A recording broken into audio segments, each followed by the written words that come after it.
అరే మనం ఏదో 10th క్లాస్ అయిపోయింది కదా, సెలవులు వచ్చినాయి కదా అని సంతోషంగా ఉంటాను గాని అసలు 10th క్లాస్ ఎంత ఎంజాయ్ చేసినాం రా యవ్వ. క్లాస్ జరుగుతుంటే ముచ్చట్లు పెట్టుడు, సార్ లెసన్ చెప్తా అంటే నవ్వుడు, ముంగటి బెంచుల మీద పేపర్లు వేసుడు. అవును రయ్యవ, లంచ్ బెల్లులో వేరేటోని గుడ్డు వేసుకునుడు, టీచర్లతో సార్లతో తిట్లు తినుడు. అసలు మనం ఒకే ఎఫ్ఎన్ అన్న రాసినవా రసక్క? చూడండి అవి ఎఫ్ఎన్ ఎక్కడ ఎఫ్ఎన్ రాయకపోదు, రాయలే ఎందుకు రాయలేరా అంటే సార్ల మీకే మర్రపడదు.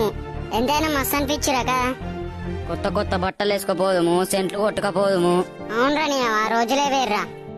ఫుల్ ఎంజాయ్ చేసినాం రా అవ్వ. అసలు రోజులు మళ్ళా రావరా మనకు. ఫుల్ బాగా అనిపిస్తుందిరా. కానీ ఒక్కొక్కరిని ఎట్లా వేసేటోళ్ళం రా, ఆట ఆడించేటోళ్ళం. ఎంతైనా గానీ మళ్ళా మనకు 10th క్లాస్ రాదురా ఇక. కానీ మస్తు ఎంజాయ్ చేసినాం రా, ఫేవరెట్ పార్టీలో గానీ క్లాస్లలో గానీ. కాలేజీలో గంత ఎంజాయ్ ఉంటుందా రా, కాలేజీలో ఫెయిల్ అయినా కరెక్టేరా. ఓల్డ్ ఈజ్ గోల్డ్ రా నిజంగానే.